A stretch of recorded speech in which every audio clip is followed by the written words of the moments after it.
Sige po, tayo po ay mag-uumpisa na sa gawain ng Panginoon. Kaya inyo pong pangunahan ko po ang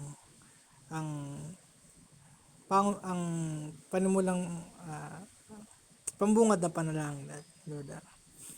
Diyos na makapangyarihan sa lahat, Diyos na dakila, Diyos na palaging nagtatapat, na kahit na kami minsan ay hindi ganoon, ay hindi ho kayo nagbabago at lagi ho kayong nariyan upang tumugon sa aming mga pangangailangan. At Lord, patawarin niyo ho kami sa lahat ho ng mga pagkukulang namin sa inyo kung kami po minsan ay hindi nakakapagtapat sa inyo. At patawarin niyo rin kami sa mga pagkakasala namin sa aming kapwa. At nawa po ay pakalinisin niyo ho kami upang maging karapat dapat kaming humarap sa inyo. At Lord, sa gabing ito, nagpapasalamat po kami na nagkaroon ho uli kami ng pagkakataon upang pag-aralan ng inyong salita. At Lord, kayo po ang manguna sa amin, sa aming pag-aaral. Kayo po ang sa pamamagitan ng banal na Espiritu, kayo po ang mangusap sa amin ng kami po ay makapaghayag sa bawat isa ng mga mensaheng nagmumula sa inyo.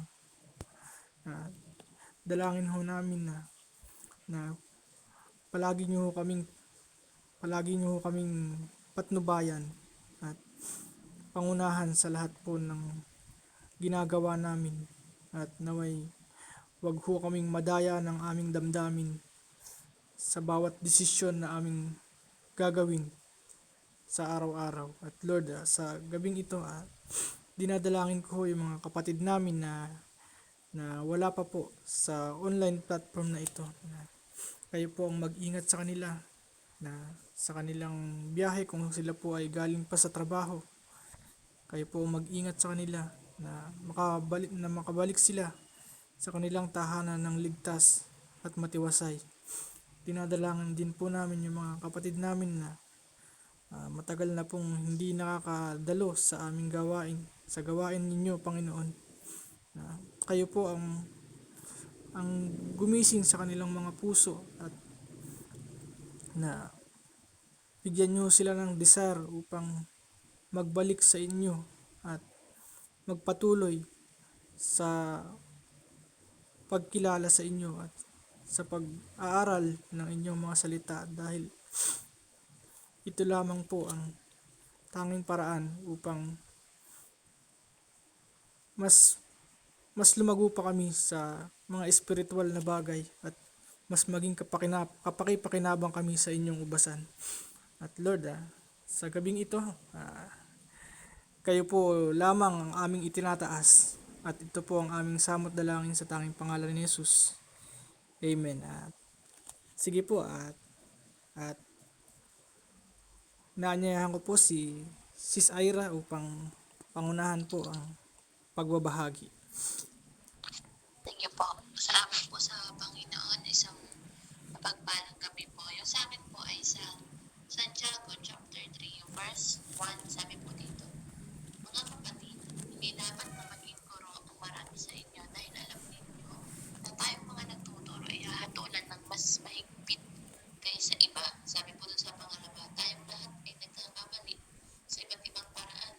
Sino mang hindi nagkakamali sa kanyang pananalita ay isang taong ganap at marunong magpigil sa sarili. At pasalamat po sa salita ng Panginoon.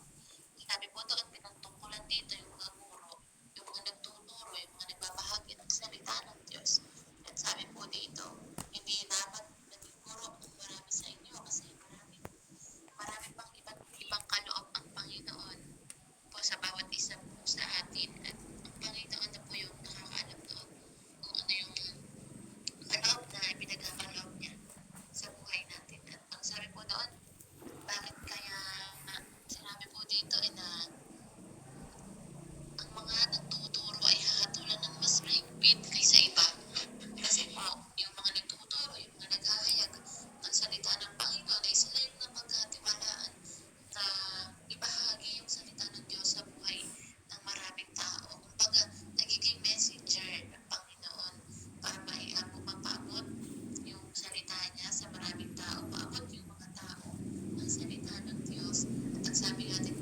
Biblia.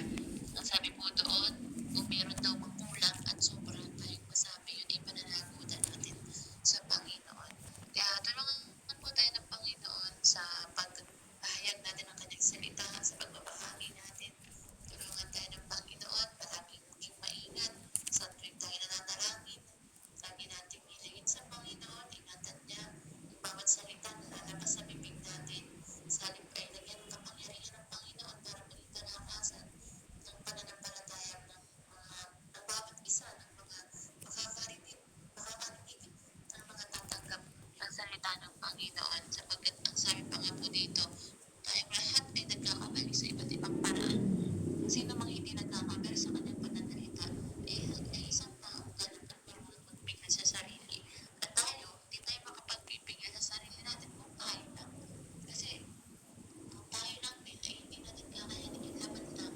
Ang sabi doon, kailangan magpigil at kailangan natin ay ang pagsama ng banal na Espiritu. Kasi di ba po lagi yun magkalaban.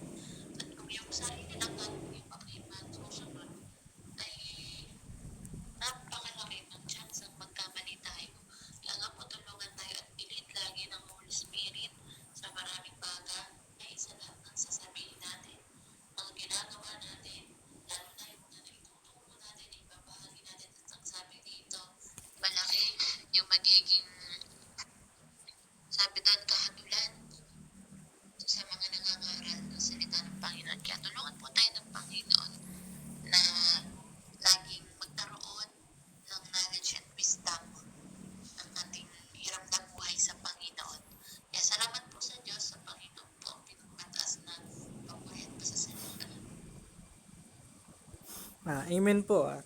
At ulitin ko po, ang ating pong pinag-aaralan ngayon ay sa Santiago chapter 3.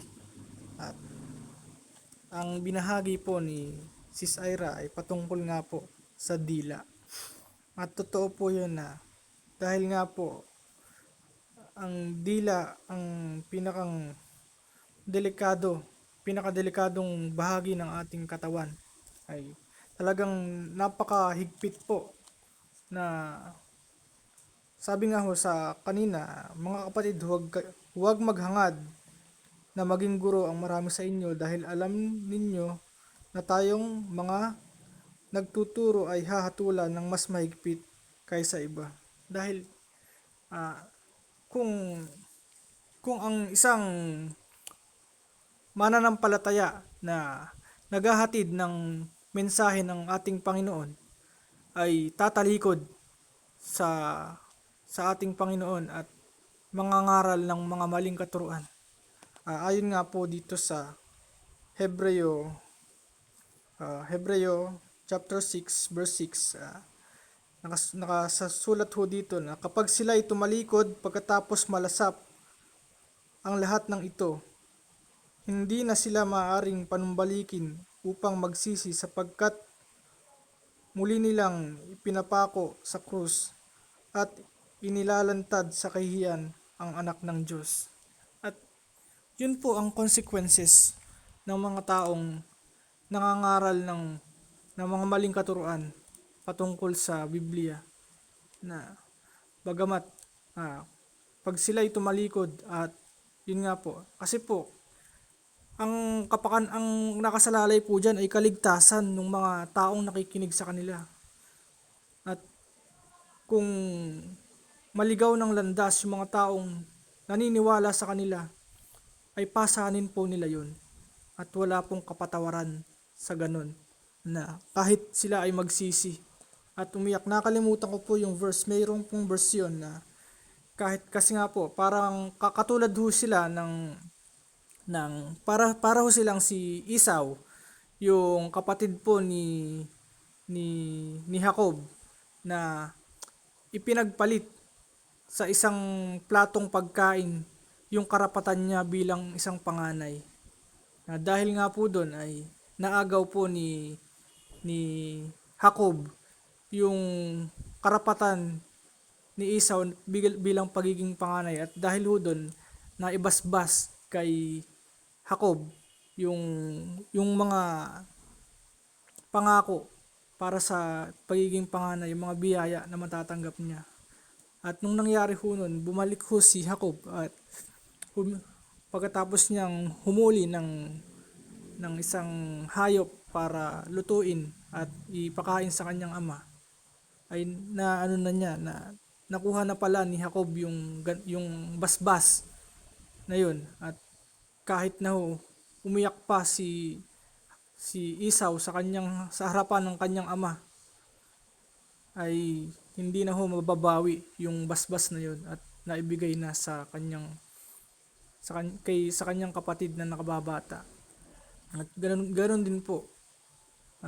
Kasi nga po para pong yung yung gantimpala na matatanggap natin na buhay na walang hanggan.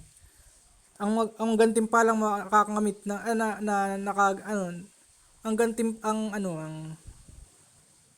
ang basbas na o gantimpala na ipagkakaloob na buhay na walang hanggan sa isang taong nangangaral ng mabuting balita kung siya ay tatalikod sa Panginoon at mangangaral ng mga maling katuruan, ay mawawala na ho lang lahat ng iyon. At yun po, at salamat po ulit sa buhay ni Sis Ira, at ngayon po ay ako naman po ang magbabahagi, at ang akin po ay patungkol din po sa dila. At ang sa akin naman po ay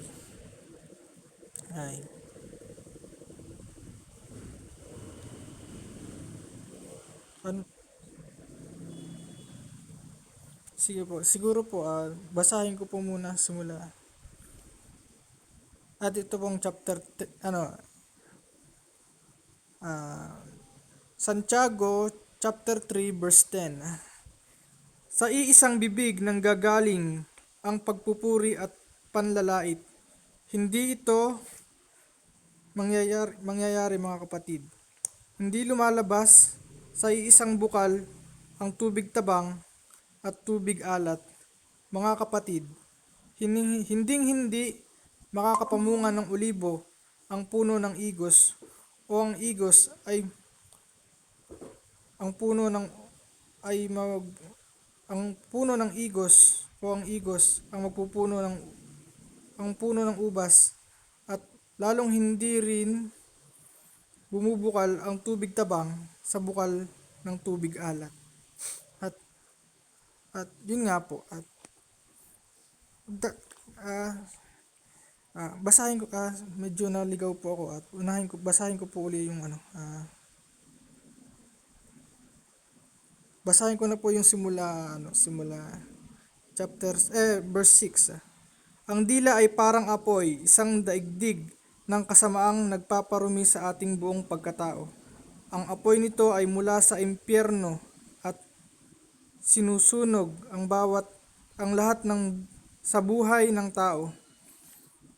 Lahat ng uri ng ibon at hayop na lumalakad o gumagapang o nakatira sa tubig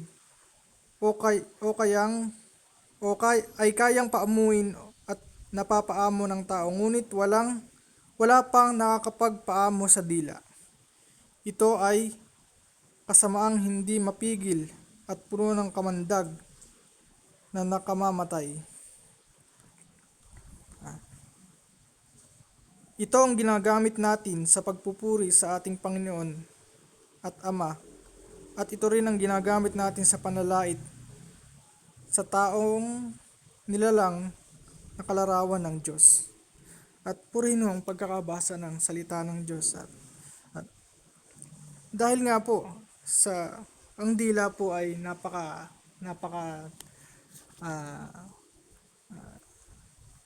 dapat po talaga makapangyarihan ho ng dilang yan, kasi po ang dila po ay ginagamit upang maghayag ng salita ng Diyos, at gayon na rin po kung tayo po ay nadadaya ng ating emosyon, ay nagagamit din ho ito upang makapagsalita ng hindi maganda sa ating kapwa. At yun nga po, at yun po ang lagi nating bilang tayo ay mga mananampalataya ng ating Panginoong Hesukristo, maging maingat po tayo lagi sa ating damdamin upang hindi tayo basta-basta makapagsalita sa ating kapwa ng ikasisira nila. At kasi po talagang minsan kahit po tayo na tayong mga ah, medyo medyo nakakapag-aral na o marami ng kaalaman tungkol sa salita ng Diyos, minsan ay nadadaya pa rin tayo sa ganun. Yun po lagi nating minsan yun po inaamin ko ho na isa po sa mga kahinaan ko yun na mahina po ang aking damdamin. At pagka po ako'y ganun, minsan hindi ko po nababantayan yung sarili, nakakapagsalita po ako ng hindi maganda sa aking kapwa, at yun po ang nagiging sanhi para magkasala, at yun na rin po ang nagiging sanhi para sumama ang loob sa akin nung taong nasabihan ko ng yun. At yun po, napakahalaga po nun kasi po halagang yan. Kasi nga po, pag tayo po ay nakakilala sa Panginoon, dapat talagang tayo ay maging mas maingat na sa ating damdamin. At siyempre, sabi nga ho dito, hindi lumalabas sa isang bukal ang tubig tabang at tubig alat. Yun po. Kagaya po nun, dapat po sa ating mga Kristiyano, kung ikaw ay lingkod ng Diyos, ay sikapin natin na wala nang lumabas na hindi maganda sa ating mga bibig. At sikapin natin na ganun. Kasi nga po, at yun po, siyempre kung ano po ang laman ng ating puso, ayun po ang lalabas sa ating dila. At kung ang puso natin ay punong-puno ng pag-ibig, ay puro magaganda lang po ang lalabas sa ating bibig. At kung puro kasamaan naman ang laman ng ating puso, ay ganun din naman ang may lalabas ng ating bibig. Kaya sikapin po natin na maging maingat, at wag tayong magpadala sa bugso ng damdamin. At sabi nga ho, kahit po sa na lagi tayong maging neutral, maging payapa lagi ang ating damdamin. Minsan pagka po nagagalit tayo, wag tayong basta-basta magdidesisyon pagka po tayo sobrang pagka masama ang loob natin, o di kaya naman ay pagka naman sobrang saya. Kasi nga po dyan at dyan po tayo magkakamali ng desisyon pagka po tayo'y nadadaya ng ating emosyon. At kaya yun po ang kailangan natin gawin, na hindi naman po dapat matuto tayong paamuin ng ating mga dila, na tayo ang mag-ingat sa ating mga puso, na wag magpadalos-dalos sa ating mga sasabihin. At yun po ang mensahe ng Panginoon sa akin ngayon. At sige po, at ang susunod naman po magbabahagi ay si Sis Biena.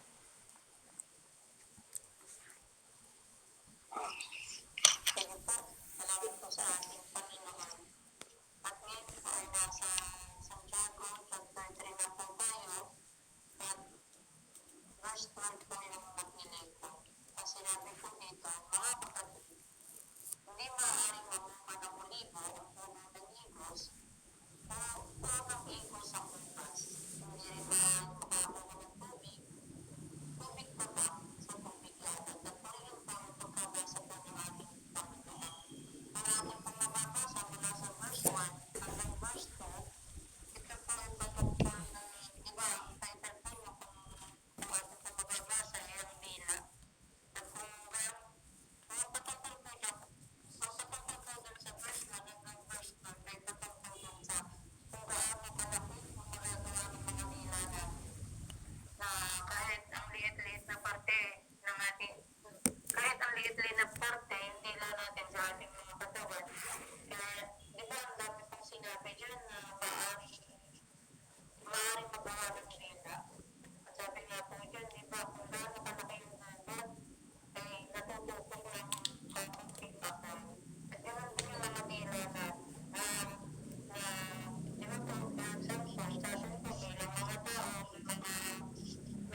Tapos, yan yung ginagamit natin para parangalan natin ang ating Panginoon. Di ba po, sa bawat araw, lalo na ngayon po, ginagamit natin yung nila natin sa pagbabahagi ng salita ng Panginoon. At ganun din daw yung dila natin. Ginagamit din natin, di ba po, ginagamit din natin sa hindi magaganda ng mga maaaring makasakit ng isang tao,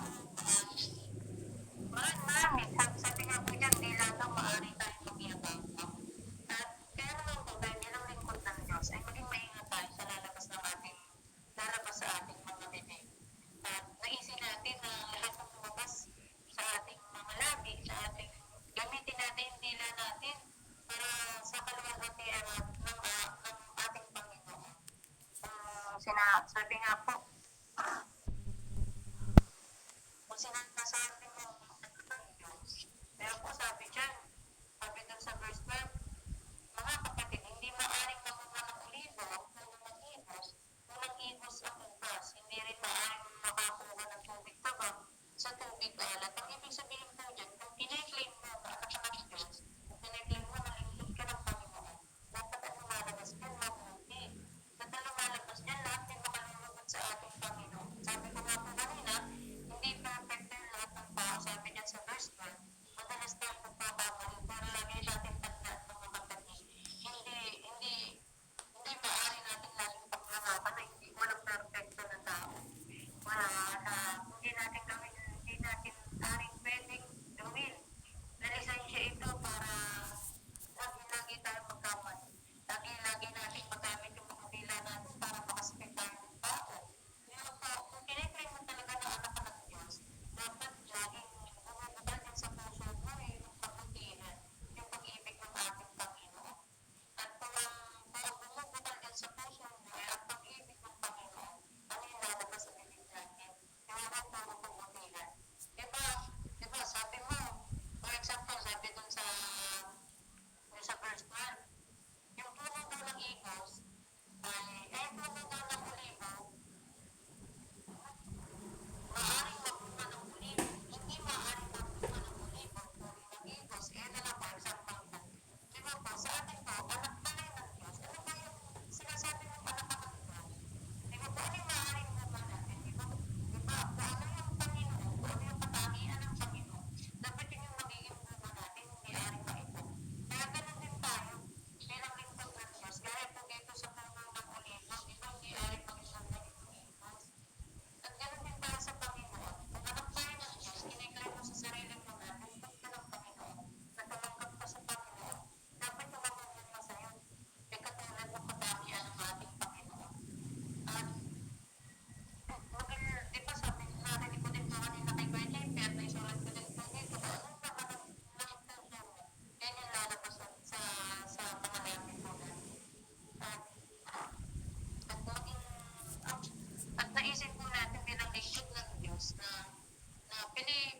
naisin natin na sa bawat araw, sa bawat araw po, ay yung mga lalabas sa bibig natin ay palugod-lugod sa ating Panginoon. At huwag natin gawing lisensya, yung sinasabi ko nga po kanina, yung sinasabi dun sa verse 12, na madalas magkamali tayong mga tao. Pero huwag natin gawing lisensya yan para lagi tayong magkamali.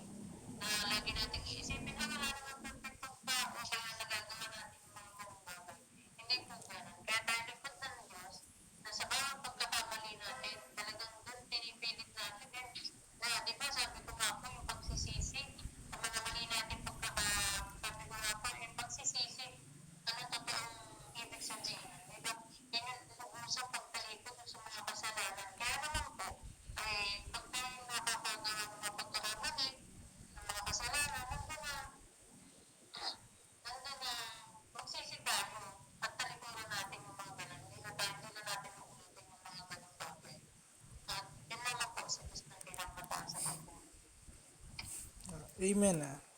At balikan ko po yung sinabi kanina ni Sis Pena na talagang ang dila ay napakaliit lang po niyan pero napakalaki po ng epekto na maidudulot niyan sa isang tao. At dahil nga sabi nga ho dito sa verse sabi sa verse ang dila. Ayun.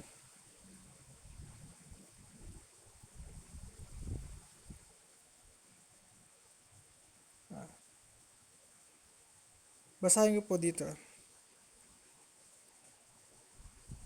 Sa verse 5, ganyan din ang dila ng tao, maliit na bahagi lamang ng katawan, ngunit napalaki ng ipinagyayabang. Isipin mo na lang ito kung paano napapalagablab ng isang maliit na apoy ang isang malawak na kagubatan. At yun po ang epekto ng isang ng dila. At kung mahalin tulad po ang dila sa isang maliit na apoy, na kung ang dila ay yun nga po, kung ang dila ay magbabahagi ng mga ikapapahamak ng isang tao ng mga maling katuruan, ay ganun po, maraming tao po ang maapektuhan nun, at ang lahat po ng maniwala sa sasabihin ng isang taong yun ay masusunog. Na kasi nga po ang apoy na ang dila ay parang apoy, isang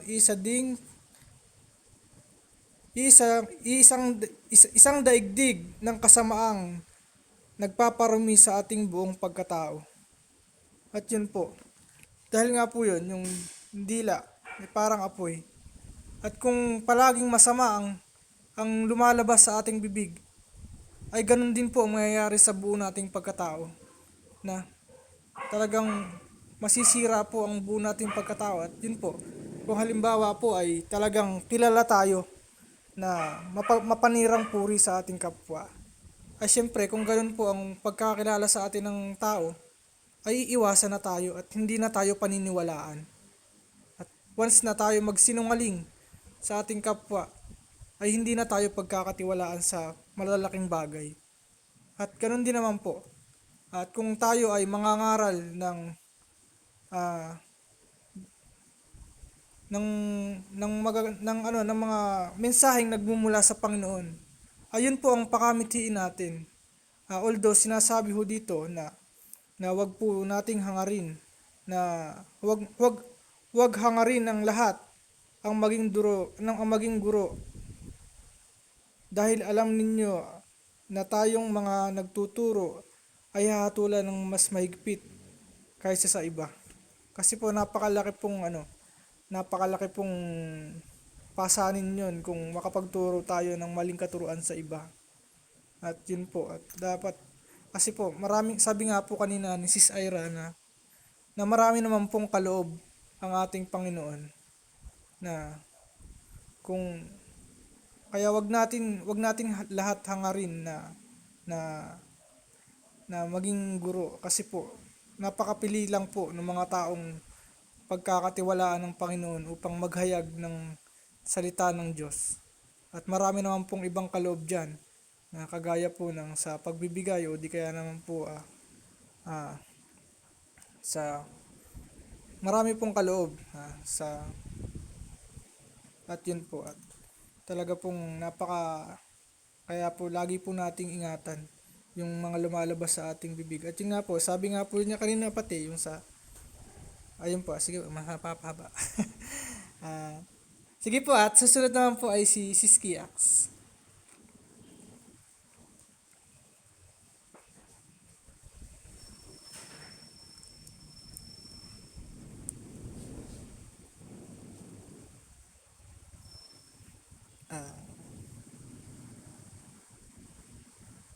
Nasa biyahe pa po kayo? Sige po, ituloy ko po yung gusto ko pong sabihin, na sabi nga ho kanina na ang yung mga kapatid, hindi makakapamunga ng olibo ang puno ng igos, o ang igos ng puno ng ubas, at lalong hindi rin bumubukal ang tubig na tabang sa bukal ng tubig alat. At ayun po, na talagang kung totoo po tayong kung totoo po tayong sumasampalataya sa ating Panginoon, ay makikita po iyon sa ating bunga. At syempre, kung totoong tayo'y lingkod ng Panginoon, dapat ang mga bungang makikita sa atin ay yung mga bungang makikita sa ating Panginoong Hesus. At kung at yun nga po, kung totoo tayong mananampalataya, makikita sa atin na tayo ay namumuhay ng naayon sa kalooban ng Panginoon na talagang tinatalikuran ang kasalanan. At yun po ang patunay na tayo ay lingkod ng Panginoon ay makikita sa ating bunga. Maaring sinasabi ng iba na sila ay nananampalataya sa Panginoon pero wala namang nakikitang bunga sa kanila, na walang nakikitang pagbabago sa kanilang buhay. At yun nga po, patuloy pa rin silang ah, namumuhay sa kasalanan. At yun nga po, makikita po talaga sa bunga ng isang Kristiyano kung totoo ang kanyang pananampalataya sa ating Panginoon. At ayun po ang mensahe ng Panginoon. At, at sige po, at dito na po nagpasapos ang ating ang gawain ng Panginoon. At inaanyayahan ko po si Sis Biena upang pangunahan tayo sa ating pangwakas na panalangin.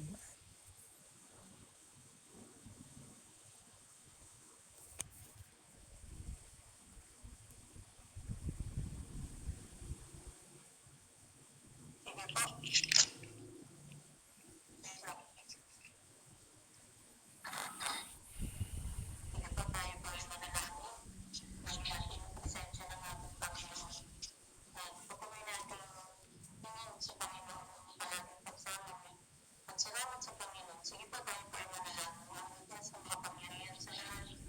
Ngayon, ikaw ay kapag ikaw gusto na nagpapalo sa ating mga buhay. Ikaw Diyos na palaging nandiyan po.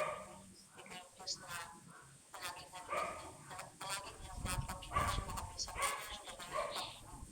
Ang Diyos ang makapangyarihan sa lahat. Patuloy kami lumalapit at sumama sa iyo, Panginoon. Salamat sa buhay na bawat isa sa Panginoon. Salamat sa karunungan, sa kaalaman palagi namin nakakita mula sa iyo, Panginoon. Ang Diyos ang makapangyarihan sa lahat.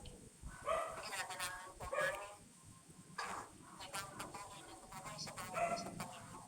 Na patuloy na mag-ingat sa bawat isa, Panginoon. Sa ating ginagawa namin, Panginoon, sa bawat araw. Panginoon, maraming salamat sa karunungan, Panginoon, na binibigay mo sa ating Panginoon.